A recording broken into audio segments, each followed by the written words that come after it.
Padahal dia orang Aceh. Nah, kan seharusnya mempertahankan marwah dan harga diri orang Aceh. Tapi hari ini setelah dia putuskan salah, lalu di media dia masih berargumen berdasarkan ini, berdasarkan itu. Saya rasa Pak Safrizal itu sudah salah kaprah dia. Yang benar adalah kembalikan. Nah, kan kembalikan ke Aceh.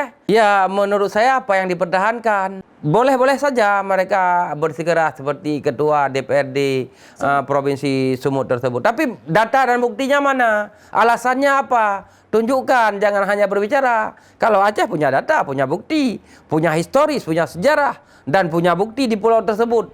Dan surat tanah. Ini kan aktornya memang Mendagri. Kalau tidak ada SK Mendagri kan nggak heboh seperti ini. Pak Prabowo itu negarawan sejati, orang bijak. Saya yakin Pak Presiden itu orang bijak. Pak Presiden Prabowo yang memang Aceh, beliau pasti akan mengembalikan ke Aceh.